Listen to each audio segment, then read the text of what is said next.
right, everybody get your cocktails, your drinks. Nobody listens. Have you noticed? This is the best kind of organization when nobody listens because they're so engaged in talking to each other. I love it. Okay, everybody make sure you've got a topped glass because this is going to be one we're going to be raising glasses to. And let's just take a minute and say thank you to Turn, Turn, Turn, one of our favorites. This is the kind of venue that makes Portland, Portland. I mean, it's phenomenal. So I'm going to give it over to the lovely Kate O'Brien.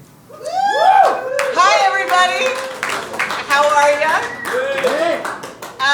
I am on the board of Music Portland, and I'm real proud to be on the board, along with a lot of other fabulous, talented, amazing people. The weekend before this last weekend, we all went out to the coast and spent many, many hours kind of honing in our vision, our mission, and our core values as an organization. And I'd like to share those with you. Oops, right after I get out of the wrong screen. Hold on here. While I'm looking for this, I want to ask how many people are members of Music Portland? Raise your hand, okay. If you are a member of Music Portland and you are a musician, raise your hand if you have made a listing for yourself in the performer directory. On the directory. Oh my goodness. For those of you who have, good job. For those of you who haven't, we have a new performers directory that the lovely Renee, who is not here, our director of operations, she has busted her back making this directory. It is available to the public to review for booking agents and other people who want to book gigs, book people for gigs, I should say. It is for members only to make a listing. It is extensive in terms of the genres, the size of your gig, how much money your minimum is, what other kinds of things are on there. It's specifically designed not for music buyers. There are thousands of paid music opportunities in this city that are with business districts, that are with businesses, that are with corporations, with neighborhood associations. I used to run a neighborhood event. I paid $1,000 every time for music. I had no way to find music if I didn't know some musicians. We want to get you in front of these people and give them an easy, intuitive way to find you. So you're a member. It's $25 a year until May 15th when it goes up to the jackin' price of $35 a year, American cash money. Which so is get the old, in now. and that is the only time in the 6 years that Music Portland has been around that we have raised the price of any of our membership levels. Yeah, but so we are working for you, but we need you to step up, stand up. Now is the time when all of these events are booking. They're looking for artists right now. So make sure that you take a minute, get in there, fill out the form, and get that done. Yeah, it's an incredible resource. We also have a business directory, which is kind of slowly rolling out, but it's going to be the same type of a format where you can find other businesses to get all sorts of things that you might need as a musician, whether those are services or gear or to find venues or a manager, perhaps. Booking agent. And so those are two things that members at various levels get to have in Music Portland. So on the tables is a card flyer thing. I also have these if you'd like them that explains more about the member benefits and ways to become how awesome it is and what you get as a member. We are consistently adding things to every different membership level. And like Mara said, right now, it's $25 a year, but it'll be $35 a year as of the 15th. So if you care about $10, you better put that money down. It can also be $3 or $4 a month. So we really, right. Seriously, we are not leeching. We are not predators like so many people in this industry, but this is important. Okay, here we go. Music Portland. This is our vision. We are a community driving a sustainable, independent music economy. That was the word music economy. It might be, Jamie said, I think it's kind of twee, which is not a word that I'm familiar with in my generation, but it came out and it says a lot about what we do. We We are a musician and music maker and music adjacent economy. Our mission is that we bridge economic opportunities across the regional music sector. So that includes all sorts of areas outside and around Portland. Anybody from Vancouver here? Anybody from Gresham? Hood River, perhaps. No? Our core values. We believe that music adds tangible value to our community and our economy. Raise your hand if you agree with any of these. We believe in preserving and enhancing our music culture. We believe in building an interdependent music sector. Hooray! Okay, I'll just give you, we also were encouraged by our facilitator to get really clear on what our strategic priorities are. So briefly, those are to build out an organizational infrastructure, to showcase the value of the music sector, literally showcasing jazz hands the value, establish strategic public and private relationships, to create resources, education, and opportunities for the music sector, and to develop a music community that includes music professionals of all types and across all genres. And that's y'all. Yeah. All right, thank you. I'll hand it over to our lovely executive director. Excellent. Yes, so I'm Mara. I am executive director and co-founder of Music Portland and Music Oregon. I don't know if y'all heard, but we were awarded one of only 2 spots in the entire city. We were awarded the right to give out $60,000 of city money to musical artists. That's in addition to the money that we raised from Portland Music Month, which is close to $70,000. So this year we will triple the amount that we were able to give last year in musician grants. That's what community does. That's what strategic, integrated, caring people standing together making a difference does. And it's all y'all. And those that haven't joined yet, just do it. Just make that happen. One thing is coming up. Our performer directory is just one of the ways that we are informing a new thing called Music Portland City Sessions. Music Portland City Sessions was a pilot last year that we did with Peabot. We did 49 live performances out in the world where tragically we did not pay the artists. We tried to promote it enough to get them some tips, but they knew that they were being part of a pilot program. The goal was to create a paid music performance series in outside spaces in Portland that we have now done. We have $25,000 to pay for artists to perform in spaces across the city. We continue to grow that fund. We are paying techs and we're paying musicians. And the one gotcha that kicked me in the nads this morning was that we have to notify neighbors. Last year we did 45 performances, not a single complaint came from a neighbor. We're doing 80 this year.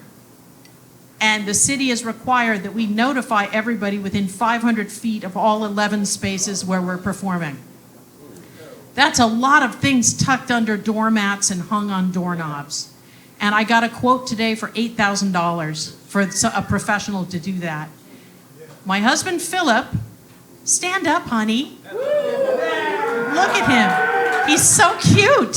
I would like people to stand up and say, yeah, I'm going to give a couple of hours to help distribute some of these neighbor notices, to make us compliant with the noise variance, and to make sure that these things happen. Because the amount of money we have to pay to a distributor is money out of the pocket of musicians. So let's do it, people. Get together. Help us out. Yeah. Panelists, let's come on up here. Give them what they came for.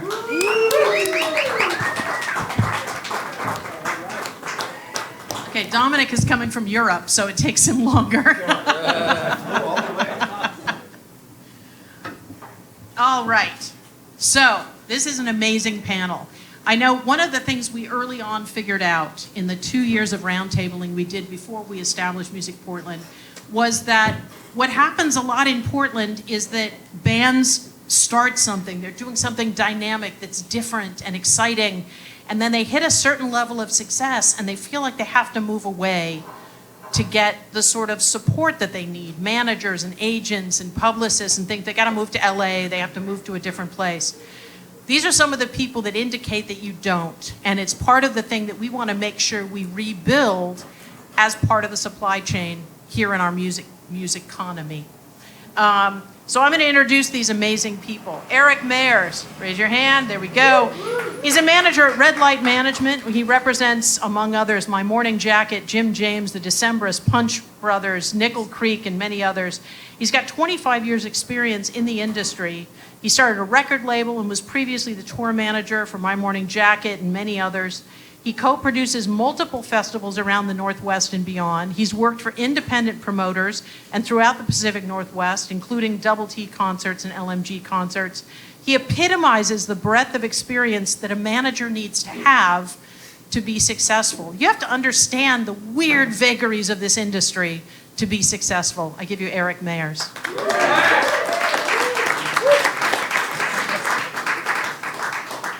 Frank Rinaldi is another musical zealot, which is a term, it's a Woody Allen movie, but a zealot is somebody that figures out and fits in all these different places that they don't belong. I think Frank has done everything. He's played multiple roles in our local music supply chain. He started his career in musical hardware, and then he moved on to book arena shows at the Rose Garden. Then he led marketing for the Doug Fir when it was first established. And then he launched Wax Poetic, a full-service talent agency management firm and talent buying and consulting business that led to multiple marketing event contracts with the Bite of Oregon, Music Fest Northwest, Project Pabst, and others. He's now full-time with True West and runs 1111. Full-time with 11. Full-time with 11, yes. Formerly with True West. See, I'm so close.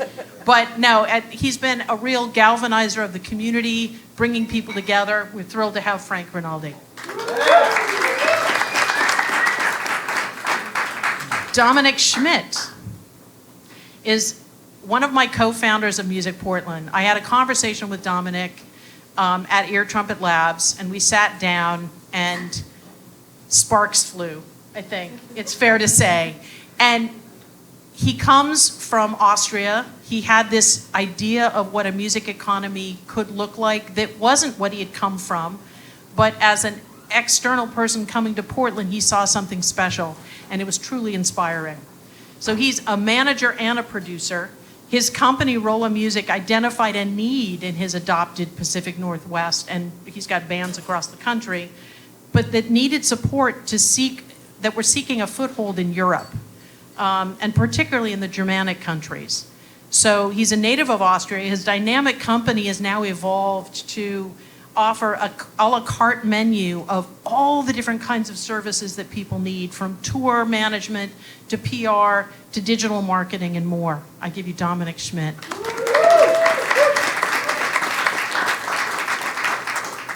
And last but far from not, Lainey Wilkins. Lainey and I have come to know each other recently. Lainey works as both a booking agent and a talent buyer in Portland. She represents the up-and-coming Portland artists and works to craft tours that highlight the types of solo and duo acts that spring from here.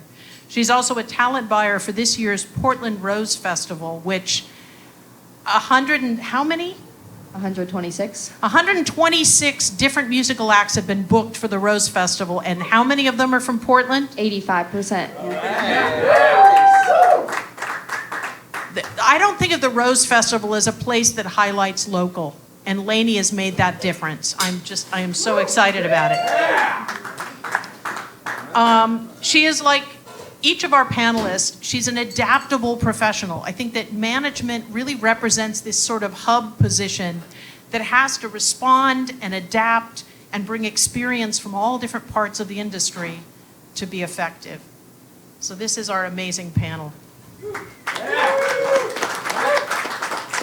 So, Eric, hitting you first. So you have, in coming through this, how would you describe your role as somebody who's working with sort of top-end talent? What do you do? What do you do for that talent? How do you kind of divide your sense of duty? Okay. So, the role of a manager is really to assemble the team that an artist needs to have around them. And finding the effective team constituent parts that you need. So do you need a booking agent? Do you need a record company? Do you need an attorney? Do you need a publishing deal? And help with touring, you know? So none of those roles are roles that I'm an expert in, but I definitely can find those people. I can find an attorney that works with like-minded artists to a particular client, or I can find a booking agent that, you know, has a similar roster to the kind of, you know, to the kind of artist that I'm representing. I think, you know, that's a very, you know, bland description of what a manager does. But once you assemble that team, it's being able to effectively connect all the dots, and so that you can keep all the various verticals of your artist's business, you know, feeding off each other and supporting the overall story, the overall, you know, I keep saying this narrative, you know, and how do you have all of that sync up so that, you know, it feeds directly back into your artist's profile. So it sounds like you're talking about just sort of building an organism and then making sure it functions. Is that a role? That's part and parcel, you know, what you need to do. Fascinating. All right. Frank, let's pop you in there, because I know you've done this for a long time too, in the way that the music has worked for a long time, and then we'll get into how it's changed. Mm-hmm. So talk about kind of old school for you. You know, to Eric's point of connecting the dots, I think was the thing I took from that. And it's something I've always thought about with artist management. Building the team happens slowly but surely as the artist grows. I hate to always use the word brand, but that you are developing a brand for yourself, for your artist. And you know, the touring scene has certainly changed a lot. I'm talking about old school. You know, the rise of social media and the way we market shows has changed tremendously over the last 10 years. I feel like the biggest challenge for a lot of artist teams these days is just feeding the content machine and all the other channels that, you know, and all the emerging channels and the ones that are going away, and which is the most important channel. Should you be on TikTok? Should you be here? Where are you? And, you know, keeping up with the schedule of all of that, in addition to like creating the content, could be somewhat detrimental for the artist. And you know, most fans will know when management's posting to Instagram versus when the artist is. And so, you know, there's a lot of conversation going on with our artists about like authenticity and you know, finding the time to bring their personality to their platforms. And some of them would rather just work on their art instead. So the challenge, though, there's personality and there's polish. Mm-hmm. Like, I can say some totally jackass thing about myself that I think is hilarious, but mm-hmm. it doesn't necessarily support the brand. Mm-hmm. How do you participate in that? I try not to have too much of a filter. I mean, obviously, you know, we want to stay away from things that might seem controversial, but you know, I would rather have them show their personality and not be afraid to post or come up with something that is authentically themselves. And you know, we can still fill in the gaps with talking about touring and upcoming albums and singles and animations and all the other things that we do on a daily basis to feed the content machine. But I really try to empower them to be their most authentic selves and to own their own channels as much as they possibly can. Some are better at it than others. Some are nervous about like what they're putting out there. Is it authentic enough? So it's an ongoing conversation that we are having on a regular basis, and I think everyone else here who represents artists are, I'm sure, doing the same. Interesting. When you're dealing with Europe, and like managing people that may have a management structure here in the U.S., but then you take them on for specifically their European management needs. Talk about that a little bit as somebody that's plugging into maybe an existing band, because you're not necessarily managing their U.S. activities, you're managing their touring stuff. I'm currently managing artists from America, actually, so I'm managing them worldwide. Oh, are you? Yeah. Okay. Yeah, you know, you always have to be flexible in this business. But I can give you an example. So most of my work is I run an agency. So my agency, Roller Music, my team is based in Europe. And what we're mainly doing is we're bringing artists from all around the world. I have literally artists from South Africa, Australia, Canada, America, all over Europe, and we are building tours. So last year we booked 900 shows. These are many, many tours, I think 50 tours. And so in my agency work, we are establishing artists in Europe on an agency booking side, but I also have a digital marketing team and I have a PR team. So my vision was when an artist wants to tour Europe, just booking a tour is not enough to make this work and to really build an artist. And then over the years, the necessity came up that there are some artists that I think are extremely, they have a lot of potential, but they don't have the connection and they need more help. And so the whole management arm started, and I decided that I wanted to work with a couple of artists in particular. And so building them, helping them with management tasks, because a lot of times when we book artists from all around the world in Europe, we end up doing way more. They maybe not only some have a manager, so we end up being in the role of like we booking the tour, but we also take stuff on that's actually more management. So you do a lot, and that. So for me, it became really clear that there are some artists that really need way more than just booking them a tour. There's so much more that goes in. There's strategy. Let's make a game plan before you even go in Europe. What can we do first to get people in the door? So a lot of things, happened as we were evolving as an agency, and so Yeah, it's great to hear none of these people came in with a game plan of here's what my job looks like. Every one of them has had to adapt because y'all are a non-standard group, and talent is a hard thing to wrangle. Lainey has come in, I'll let her speak mostly to it, seeing what we are here, which is a whole lot of incredible talent that's emerging. Portland prides itself on not following the 1-4-5 and occasional 7 chord progression that you need to be successful. We're breaking the rules. Blake is here somewhere. He described his music as like, I'm just out there. We got Rich back there who's like, it's genre bending. We're not following a path. So how do the people that manage us deal with that? And I think Lainey has come to this with a wonderful Portland spirit. I'll let you speak to it. Yeah, so for Portland in general, I feel like all artists are doing their own thing all the time. And we talked about brands and kind of like saying brand is but talking about your brand in particular, what is that and what do you want that to be and what do you want it to look like, especially on social media? When I think about social media, what I talk to my artists about, like, what audience are you representing, like age group wise, and what's your genre? Because that can be your hashtags, that can be everything that you put your brand towards. And specifically with artists in Portland, that's what we've been working on. I've worked on like taking over a few artists' social media pages, and this isn't me posting for them, it's them sending me stuff and being like, how do we put this together and how do we get more people to view this?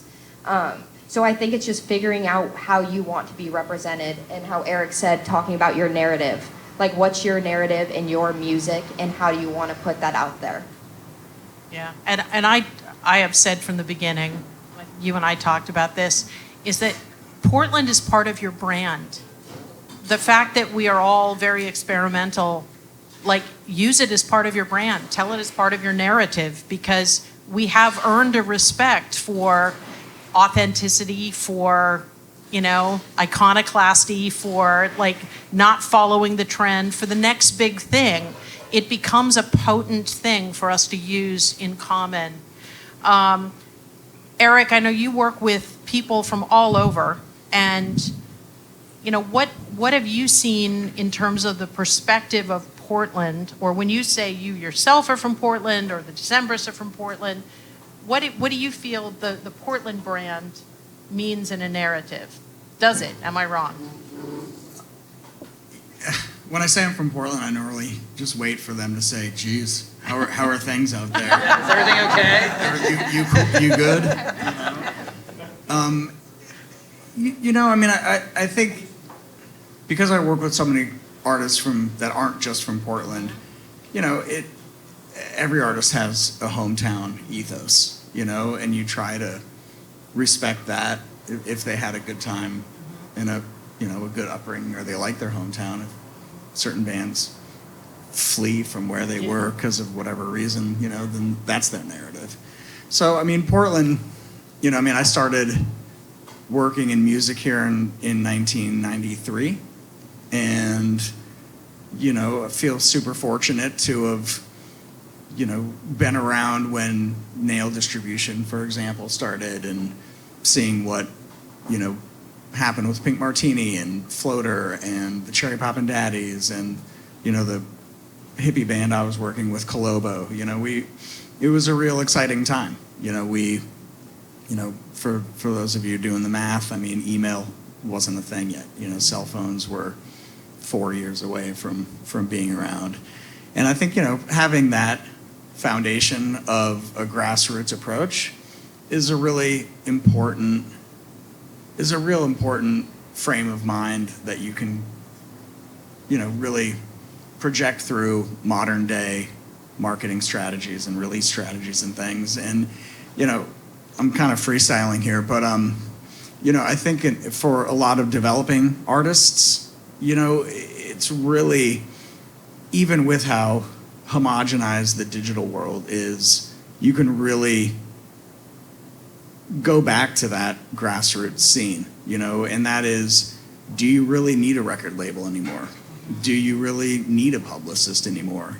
You hire a publicist to try to get you in magazines that 80-90% of them aren't even in print anymore, and it's all digital. So if it's all digital, maintaining what Frank said, the personality versus your marketplace, is super critical. And I think, certainly the younger generation and the younger demographic can see right through it. If you're not real, it's people aren't going to waste their time. They want to feel that connection. They want to feel that they're a part of your scene, and things that global stars are able to do these days, like this. I mean, I'm gonna go ahead and say it, guys. Ready? Taylor Swift. Frank and I, went to Dead shows together. We really did. And I went and saw 2 Taylor Swift shows last summer with my daughter, and it reminded me of the Grateful Dead in countless ways. Not only were I saw a couple people doing nitrous, but people were trading bracelets, and everybody was there focused on a very safe, like-minded community, and everybody there, like, nobody could do wrong, right? Like, you do you, and you're awesome, So there's that side of things, and I'm now kind of going off into space. Frank, help me. And I think you brought up a good point, and one of the things I was going to say to Eric's point earlier was that, to the thing about publicists, and one of the biggest challenges these days is, if you release a record, you release a single, before the internet and before, when we had tangible things we held in our hands, it seemed like, and you got real press that went into real magazines, it seemed like that single or that album had legs that just had a longer runway than today, where we're just afraid that, like, a week from now, no one's going to be paying attention to what we just put years of time into releasing. And I think that's one of the bigger challenges around the downside to DSPs and releasing music that way.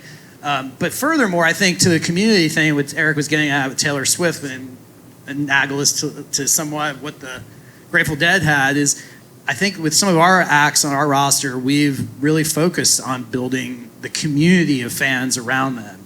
And I think that almost is a way to fight back on the fact that you are maybe putting things out that are just in the 24-hour cycle, the proverbial cycle of churning things out and on to the next thing. Whereas you have a community of people around your artist, they're going to embrace what you're releasing. They're going to talk about it more, and I feel like it's going to have some more legs.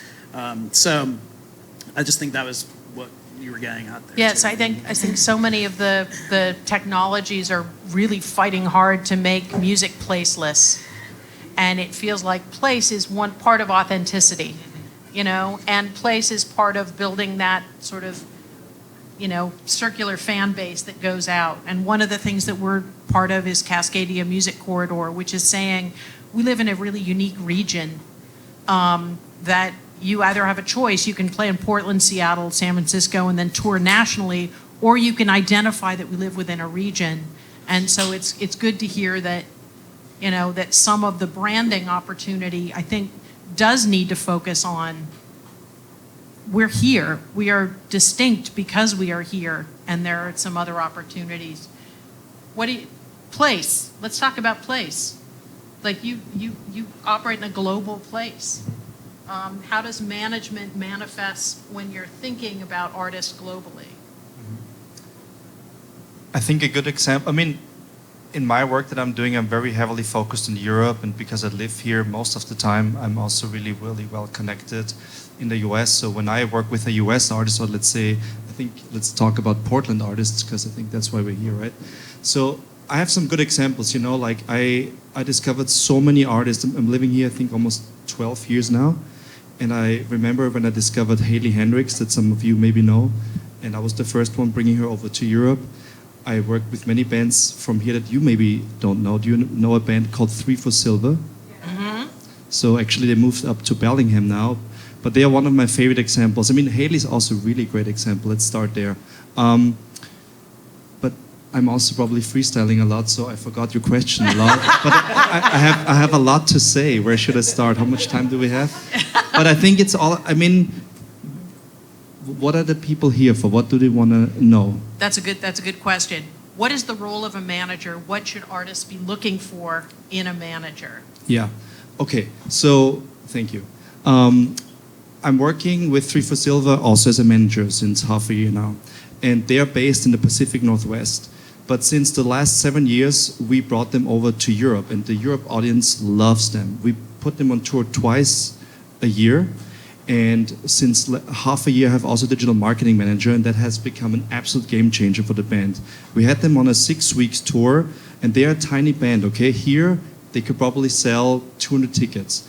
But we brought them on a Europe tour, and with the digital marketing, the new record and everything we're doing, we sold out, I think, now 6 shows. And we're getting them on a next tour next year, in the fall. We're probably going for 300 capacity almost every night. And our plan is to get them on 300 to 500 tickets every night in a year from now. So what do I do with a band from the Pacific Northwest? I look, where is the sweet spot? Where is it happening? For them, it happened a lot, and we put a lot of effort. The band put a lot of effort in Europe. So we built in Europe. And the nice thing about touring in Europe, that's really different than here when you're a young artist, you get a guarantee, you get a hotel, you get catering. So they have to pay for the flight tickets. Yes, they have to pay for sometimes rental gear, etc.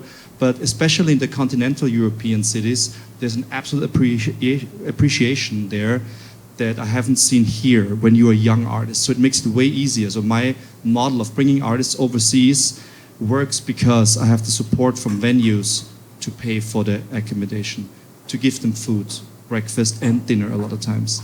But still, what my job is when I work with a band from here, when I get them over there, I still need to make sure that there are people coming into the door, because the venues, and I think it's a global thing when I talk to my people and friends in Australia or here or in Canada, is I think venues most of the time do a decent job to promote a show. And I get it, because they have so many shows the whole year. So it's up to the artist, up to the manager to really think about, okay, where are those fans? How I get people into the door? And one of the most beautiful things about our modern world, we can bitch all day long about Spotify and stuff, but the reality is, if you want it as an artist, you never had so much freedom, and you can do so much by yourself to really get there. You need someone that understands digital marketing. You need to understand someone that helps you book the shows, or you do it even yourself these days. It's all out there in the internet, right? So an artist can do so much. I mean, the reality is, if there's a band that's completely driven from Portland and they want to go to Europe, they don't even need me. They go on the internet and check out, okay, where are all the shows, okay, and then they have maybe a friend that is talented in digital marketing that helps them to sell the tickets.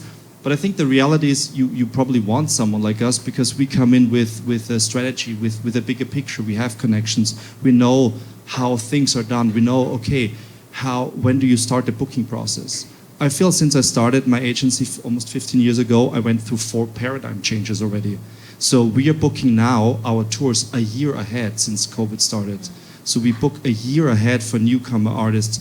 That gives us more time because we want to announce the tour half a year before they even go on tour, because half a year before they go on tour, when the tour is announced, we start digital marketing to being able for a newbie band to sell 200 tickets, 300 tickets.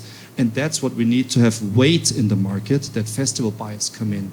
That's what, when the press gets even more excited. So it's a lot of strategy, and I know I'm ramping off, but No. I think, yeah, you can be a band from anywhere in the world.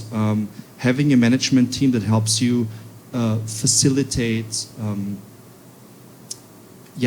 and helps you like make the right connections and gives you a direction with the expertise and the knowledge that we get over all the years. I was just going to mention, Eric will remember this, there's a band called Richmond Fontaine from Portland here, who is amazing. They're, the D-Lines are kind of like the newer version of Richmond Fontaine.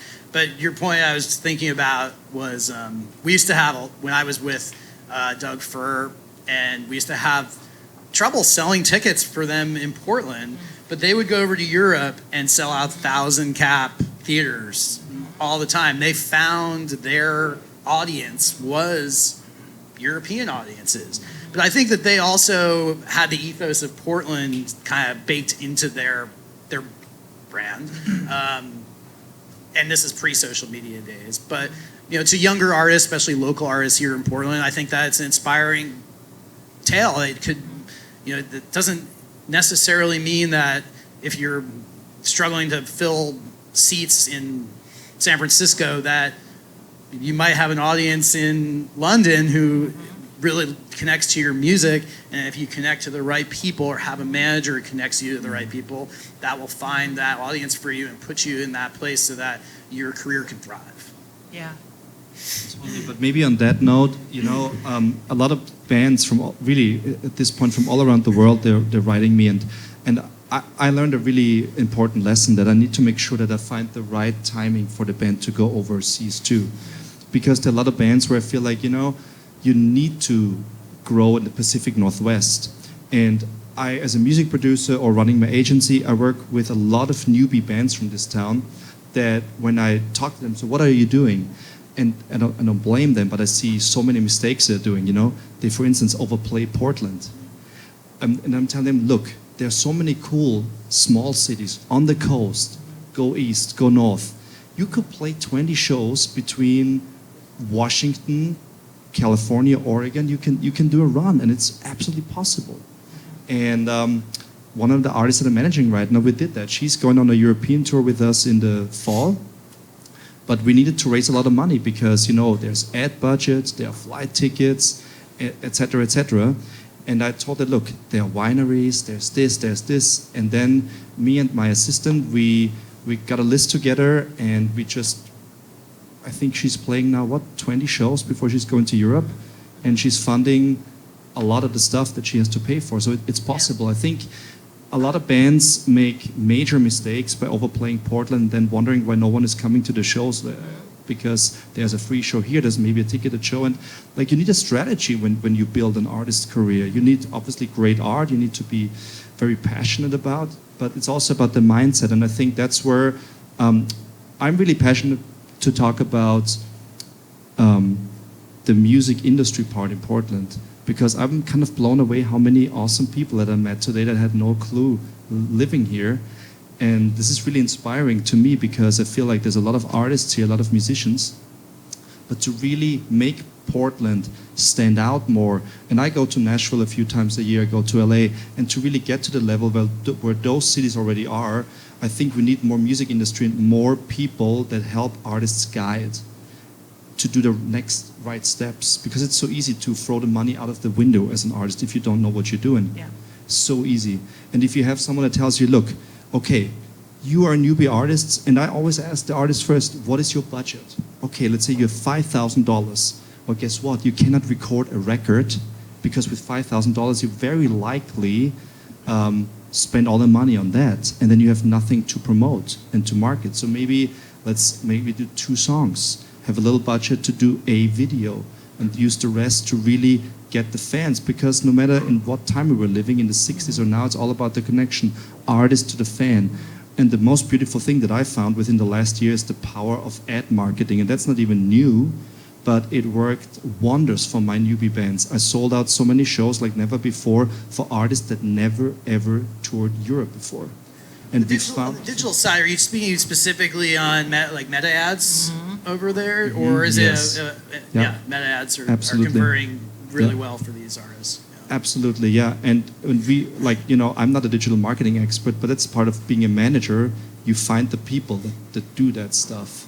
Because, for me, that would be horrible to do it by myself. But I learned so much. Yeah. And I learned about how timing is important in the digital world, too. How to find those people.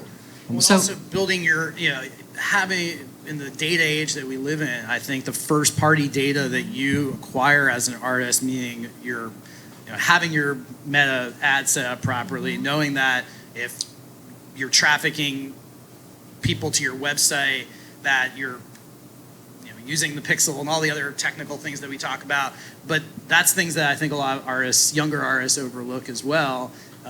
And if it's set up correctly with a good manager, or a digital marketing specialist, it does work wonders.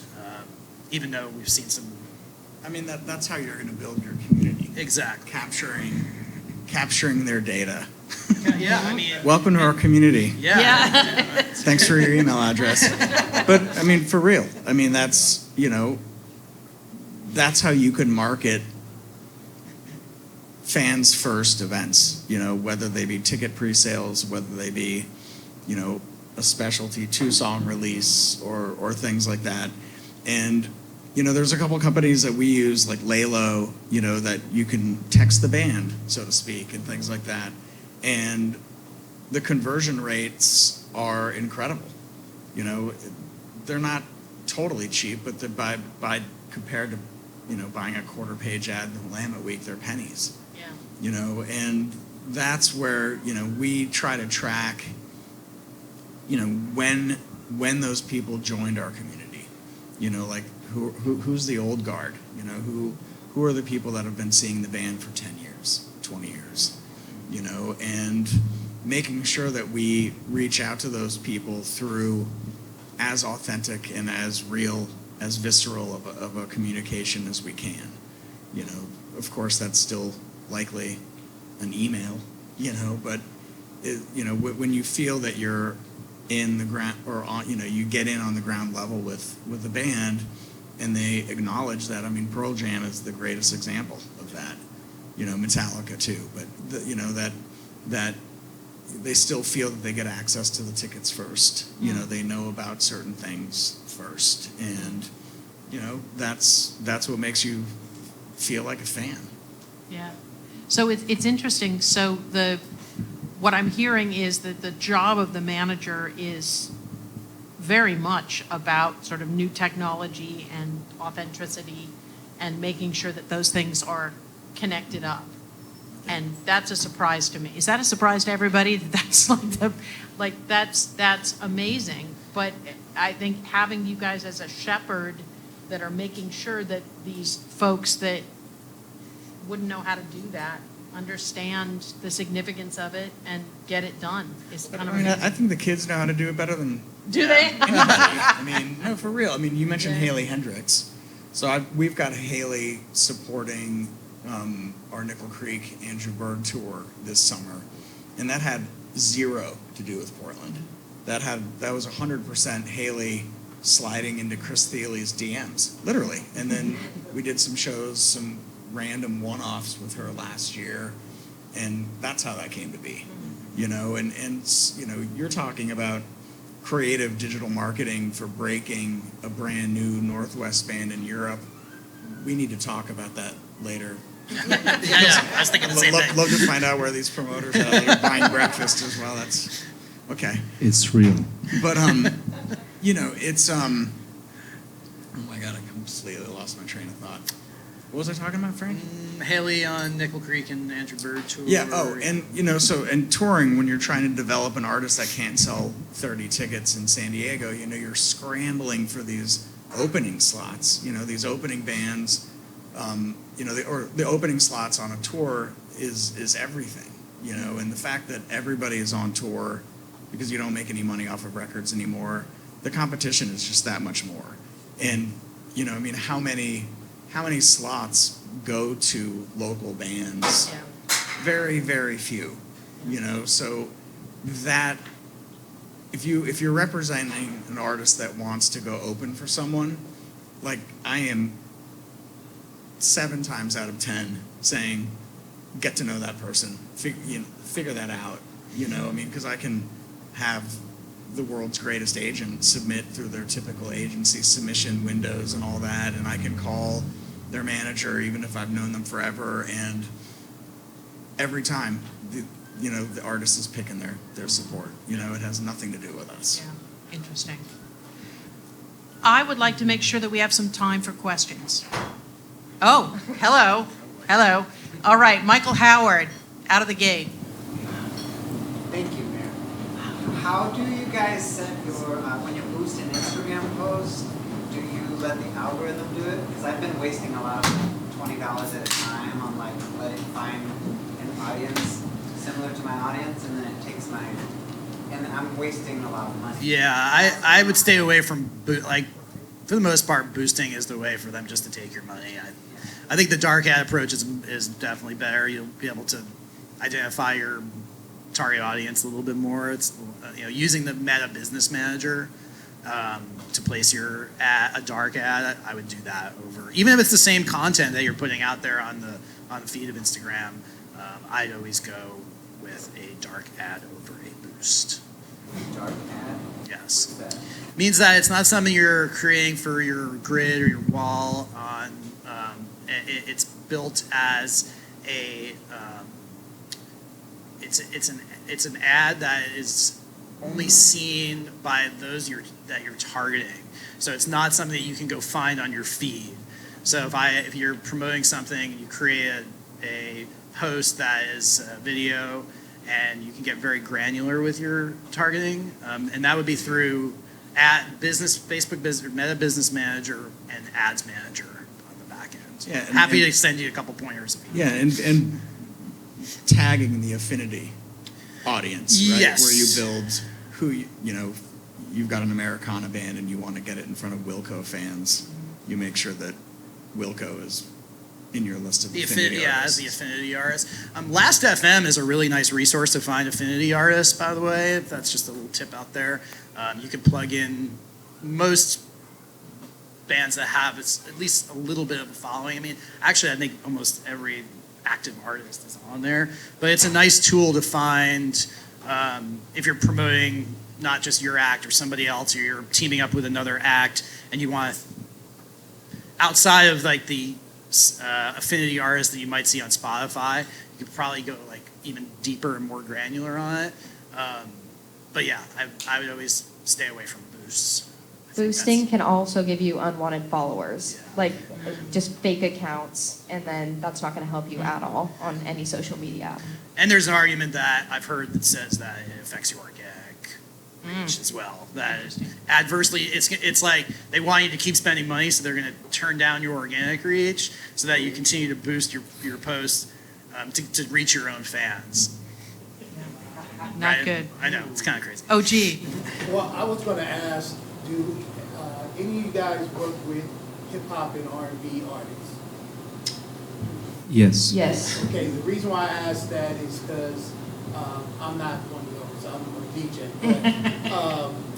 But one of the challenges that I see with a lot of gifted R&B and hip-hop artists here goes back to, again, the most common thing that they talk to me about is is particularly when they want to go and get out of this market and go, whether it's overseas or whatnot, not being connected. They don't know who is the person that I connect with. I don't have a relationship with any venues overseas or whatever. And we're talking about people that are really gifted and talented, and some of them have even gone on, done shows with known name people, but it's here. It's here. And so they seem to have hit a ceiling where they don't know how to get out in those other markets. And from a manager standpoint, they might have people that approach them about management, but those managers don't have any resources outside of what they can do here themselves. So what would you suggest for those particular type of artists? Dominic, will you speak to this community? Can we set up an event for you to speak to this community? Yeah, for Okay. sure. I mean, I just signed one of the most incredible artists that I've found in the last few years from Brooklyn, New York. His name is Garth. He is a R&B artist, and I was almost shocked when I saw that he had no manager here in America, no booking agent, and I was like, I know that I will make this guy big in Europe, guaranteed. He's so good, and I believe that the story with him, and that many bands had that story. The Killers is a good band, it's not R&B, but there are many artists that made it big in Europe first, before America was like, oh, actually, hey, they're great and stuff. And yeah, so I don't care where an artist is from, if I believe in it and I feel it's the good timing, then I can help facilitate, especially in Europe. And that most of my artists that tour Europe and let's say are from America, it helps them a lot in their standing over here. But at the same time, really quick, one example. So I brought up this one band, 3 for Silver, that I worked for a very long time. Now we're getting to a level where I built them, where we are selling out show after show after show. And I'm making a little announcement. I have them on 2 nights in a row here in Portland in June and 1 date in Seattle. Because the truth is, we don't, and I'm managing this band, we don't have a booking agent in America yet. We put a lot of effort in Europe. And my strategy with them, for instance, is when we were pitching them, there was a lot of interest, but no one was really biting because I couldn't give them enough stats and not enough facts for America. So my goal right now with my digital marketing team is to sell out 2 nights in a row in Portland, just 100 capacity venue, and then a night in Seattle. And that will create weight for me in the Pacific Northwest and give me a reason why people, festivals should take the band more serious. And from here on, I build them step by step. But that's a thing I think that you have just to strategically think about when you're an artist. Know where is your audience, think about creative next steps, and then do one thing at a time. And I think 3 for Silver is a good example with Europe. Even though they're from here, we are ahead. And now we will do the same thing here, but step by step, because, I just want to bring them up because it's not just smooth, What room is it that you're putting them in? So I play them in a very small venue called the Atlantis Lounge, the Mississippi Pizza, All right. because they're friends of the venue. And I had offers to put them in a bigger room, but it worked out with the routing because they will play Bellingham, Seattle, and I have them 2 nights in a row at Atlantis Lounge, and they can fill out 100 people every night. So my goal is to sell out 200 tickets, 100 in a row. That means I can go to my friends from Mississippi Studios and be like, guys, we can sell 200 tickets in Portland, 2 nights in a row. Next show, I want to be at Mississippi Studios, ideally. And in Seattle, we'll be in the High Dive. That works really well for their genre.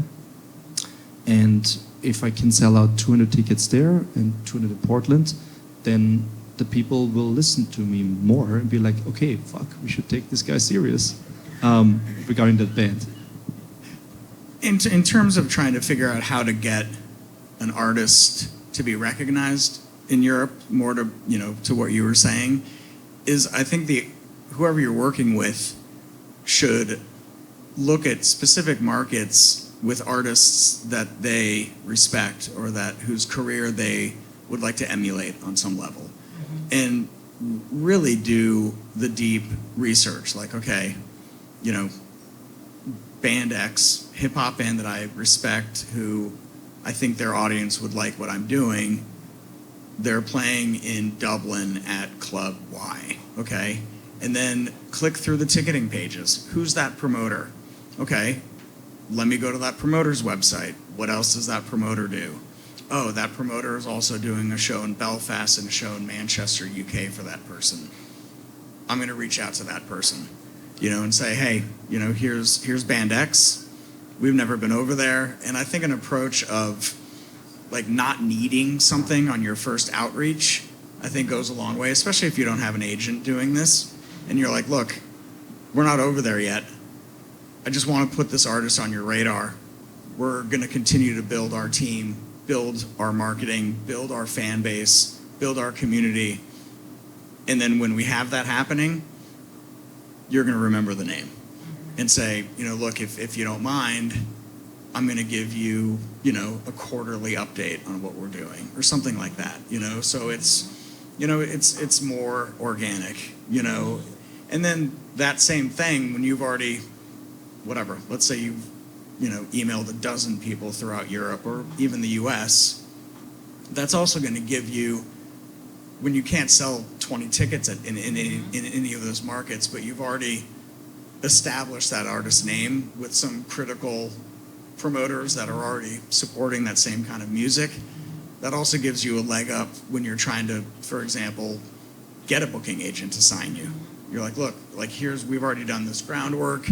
My artist also has been sliding into everybody's DMs, that we're on their radar. We've opened up some local shows for these people, you know, and it shows that you're starting to build, you're building their scene. To the point of, I'm sorry, one thing I want to mention before we take more questions is the thing about getting an agent. I mean, I hear a lot of younger artists are always asking, how do I get an agent? How do I get an agent? You know, I've been trying to get on CAA's, you know, like I've been pitching CAA, I've been pitching Arrival, or like all these like A-list agencies. I encourage younger artists to look for the smaller agents too, like especially the ones that are focused on more regional. I think all of our successful artists from up here have worked with people locally who have helped them develop their regional following. Unless you have like, you know, something that's just blowing up the internet, you're probably not going to get the attention, especially in the age that we live in, where there's so many artists and so much content out there. Working with somebody locally who knows all the venues, knows all the talent buyers, knows the marketers, is to help you get your first foot in the door, and then you can build that local, regional following and most of those agents know that they're not going to have you forever. As you grow, I mean, I know some of our artists have had 3 or 4 or 5 agents already over the years, you know, and they've been around for maybe a decade. So anyway, I just wanted to note that. Yeah, and before we get another question, the Cascadia Impulse is definitely about identifying places. It isn't about just playing Seattle, Portland, San Francisco. You know, it's about Baker City, it's about Enterprise, it's about creating a network of places that you have a built-in fan base. And if it's about saying, I sold 100 tickets in Enterprise, Oregon, that matters. And showing that you've got, everywhere you go, you leave a footprint that matters, I think tells more of a story to a larger market than necessarily, you know, putting all of your eggs into finding the one big agent or the one big thing. So stay in touch with, you know, your regional markets and do good things there. Got a question back there. Maybe this is more of a question for ladies to see the deal more with like individual artists and bands that may not already have like their sound dialed in. I've heard a lot of talking about what a manager can do to connect with, like, you need a record company. What about if a band like needs a producer or shaping of their sound, or they don't have a genre, or there are too many genres, and it's not about like, we have all this content, how do we get it marketed? It's like maybe that content isn't as marketable as it needs to be before you go to that stage of effort. And I'm just curious, I haven't heard anything about that sort of artist development stage on the stage tonight. I was wondering if you could speak to that. You're just talking about your sound in general, or like developing a better sound? Advice of like, is that the right song to make a single? Is this the right time for an album? Like those types of artist shaping decisions. I feel like that's about finding a good producer. Having a good producer will help you make those choices. A lot of the artists I work with have gone through multiple producers, different guys that like they did their record with one person, then they did it with another person. They're like, oh, I like this so much more. I like the way they sound and they make us sound. So it's just about finding a good producer in that sense. And do you push bands to do that, or you try to make a band sound work as is? Honestly, a band I think knows when a song is good. Like you know if your work is good at that time. And you can change that, you can change producers, but it's all like, that's your work. No one else is gonna do that for you. So you want them to be happy with that before they're even talking to you, kinda? Yes. Or else you're just putting together like a boy band, you know, like you want to come to me and have me tell you what you should sound like? Nope. Like, go practice. Yeah. You know, like go get good, you know, and then let's check it out, you know, because, you know, we were talking about it before. You know, I was chasing a band last week, didn't get them. And, you know, they're like, well, we see ourselves in arenas and amphitheaters. What's Red Light going to do to get us there? And it's like, wow, no. That's, you know, we as managers don't have some magic lever that we choose every now and again to throw towards somebody and you get to go to arenas. It's you. It's your sound. If you have the music and the song to support it, if you're a good manager, you will be a great megaphone for you, you know, but we're not gonna be the ones getting you radio play and 1 million streams. And, you know, I guess it's, again, goes back to my grassroots thing. I mean, at the end of the day, damn it, it is about the music, you know, and it's not some, unless literally like you're, you know, K-pop, you know, and you're like literally a factory. You know, do you look good? Great. We're going to put you through the training regimen. We're going to completely collapse your own self-image and sacrifice your mental health, but you're going to be popular for about 1.5 years. I hope you like it. You know, and that's what it is, you know. And it also goes back to the question about booking agents. You know, if you don't have a following, why would a booking agent want to book you? And I get it. That's like the snake eating its tail. But, you know, talking about like a regional success story that can then be, you know, expanded into a national scene is Glitter Fox. Yeah. You know, Absolutely. They are part and parcel. I said that again. Sorry. It's, you know, seeing what they've done in Oregon, you know, in Washington, in Idaho is amazing, you know, and that story is helping. They just got an agent, you know, Susie at Ground Control, who also lives here in Portland. She also books Ani DeFranco. She books Gregory Alan Isaacoff, you know. She lives here in Portland. She's totally cool. That gives her a story that allows her to, with confidence, say, yeah, they're going to come to North Dakota on their way to Minneapolis, and, you know, here you go. And it's not just that, you know, they also, you know, got Kill Rock Stars to pick them up, and you know, you need to have a reason to be going on tour unless you want to be a road warrior, which is another completely viable route. Frank and I know that brutal reality very well. I've got a couple acts on our roster who are younger, who are out there doing 175 to 200 dates a year, just grinding it away.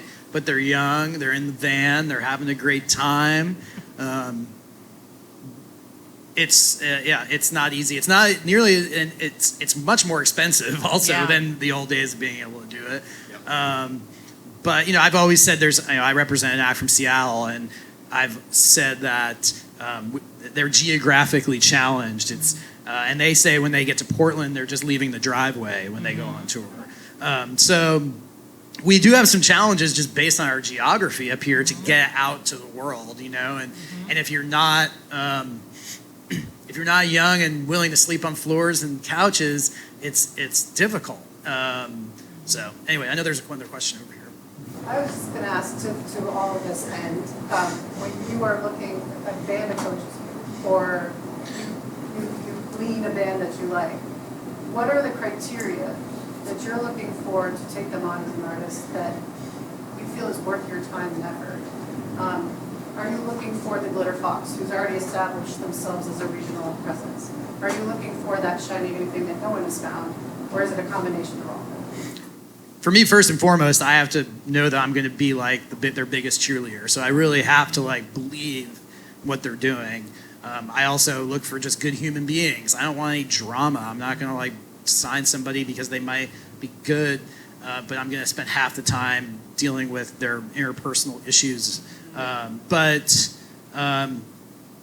one of the things that we talk about as managers is that you really are like you're in sales. You're selling your act, selling them to agents, selling them to buyers, selling them to labels. You have to really believe in what they're doing, and you have to be as their biggest cheerleader, their biggest advocate, and really just if you're not, for me at least, if I don't have that passion for them, I don't know I would be the right fit. I think I can answer this with 2 words: talent and mindset. That's what I look for. I don't care how many numbers you have. If I believe in you, that's part of my job, helping you to grow. And then we'll see how far the journey goes. But I have artists that want it so much that they are moving back to their parents' house to save rent because they need every month for, I don't know, add money for the tour bus, for anything to grow their business. So I work with so many artists, and this is the things that I always come back to. I think the longer I do it, the more I get a feeling, how badly do they want it. If they need to want this more than I do for them. If I'm having more drive than you, we have a problem. You need to be in the driver's seat. And I think that's what made any artist succeed. Like you, there's a reason why certain artists are so big. I see this all the time. Maybe I go on the street and I hear like the singer playing in a cafe, and I was like, wow, this voice blows me away. But then this never goes anywhere. But then there are other people that are just good or maybe not as good when I listen to their voice. And what do I know? I mean, it's so subjective. But I think it's that mindset that I'm coming back to all the time. Yeah. How much does management cost? Like and I know there's all different levels of it, but I mean, I think everybody is thinking, ooh, I want that. What does it set you back at different levels? 15%. Next question. More than fair. I mean, given what you've described. I mean that's the standard, 15% of gross. But you know, with developing clients and things like that, it's, you know, maybe you broker a deal where there's a base, you know, a retainer or something like that.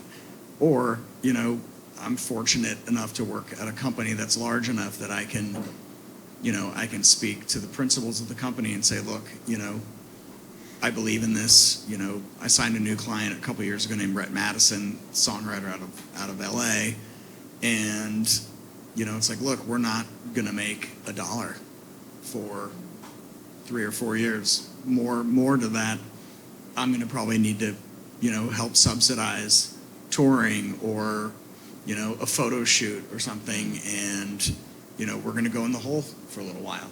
And that's, you know, that doesn't happen very often at all, you know. I mean, I think for somebody that's looking to get started in management, you know, Frank nailed it. It's all about passion, you know, and a great way to get your footing is connecting with a band that you're friends with that you would take a bullet for, you know, that as they're learning how to navigate through the business, which largely will probably start with touring or recording, period, you know, finding somebody that they trust, that can seem, sound, feel articulate and responsible and be their representative It's like, hey, let's muddle our way through this. And there's a term, it's called the friendager, friend manager, and 6 out of 10 times that person gets kicked to the curb when the band becomes successful. It's a heartbreaker. It happens. Or we, in our company, we've brought a few friendagers on who, the Dan Robb, that we're teaching how to be a manager. Yeah. He's got very close to this gentleman's very close to his artists. He helped pretty much help discover them. He's a friend of the band, and so sometimes that's a good way for you just to develop your career if that's the path that you're choosing. I suggest that you be young and willing to go sit in a van and drive for many, many hours at a time, because that's part of the deal as a friendager. Yeah, and not be afraid to show your inexperience as a weakness. I in the 90s opted for the fake it till you make it route, and that's horseshit. It works for a little while. But then all of a sudden you're like, well, damn it, here I am, and I still don't know what I'm doing, And it turns out that the music industry is a thankless place where you go and appeal to someone and you're like, wow, I super dig what you're doing. Probably that person's gonna be like, oh, what? Really? Thanks. Let me tell you what I do, and you can learn from those. And it's like what we were just saying about finding like-minded artists, okay, who's representing them? And hopefully it's, you're not, well, I really want to be just like, Kendrick. You're like, okay, great. Take it down a couple notches, find somebody that's having some regional success and say, hey, can I intern? Because you're not going to make any money out of the gate anyway. So how do you go gain experience from people whose careers you respect or think you do? Because you might get into their operation. You're like, wow, these guys are a bunch of hacks. Yeah. Or you're like, these are people that I want to be with. And what you were saying, like, what's the criteria? I think, it depends on the genre you're going into. It's, top 40 pop. Like, no, that's not my avenue. I don't know those people. But the clients that I work with, it's like their success model is going to be, you know what, I got to my 5th record on a record company or something, and I bought a house, and I'm, I can sell 1,000 tickets anywhere in the U.S. any night of the week, and that's enough, and that's dependable.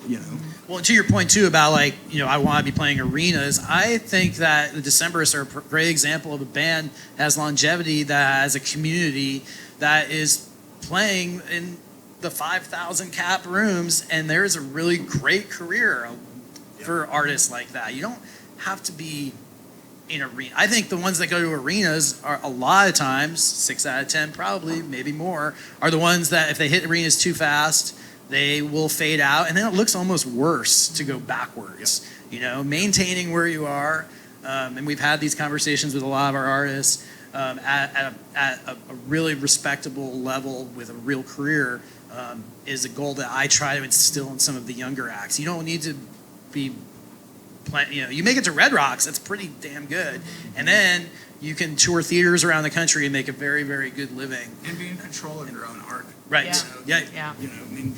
The Decemberists, by the way, we just self-released the record that comes out in June, for example, so you can do it.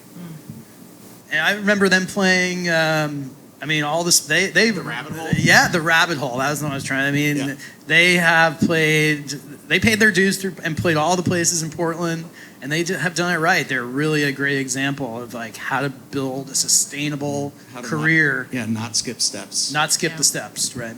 Yeah, Mississippi Pizza is quick to tell me that, oh yeah, Colin Malloy was playing here early days. I was talking with somebody about all of the venues here that are the stepping stones, that you work, you come, you play here, you play Atlantis Lounge, you play these different places. That's all part of the process. And, being strategic about it, I think is what we're hearing, thinking about what those steps mean, how you make sure that they are meaning what they should.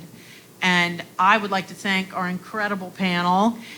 They're going to hang out for a little bit, buy them a drink, and I'm sure you can ask them other questions. But this is what our community is, and I think if you're listening to this, maybe you're a musician, maybe you've thought about being in management. I think all of these people started from just an idea of, hey, I can help somebody. Portland is about helping people figure out who among you or who people that you know, friendagers. Let's level up. Let's support each other. And if you're really good at something that a manager might do and somebody else is really good at something else that you suck at, come together. Let's piece together the pieces of the management role that we can support each other on and build up together till we can get to these amazing human beings. Thank you so much for joining us.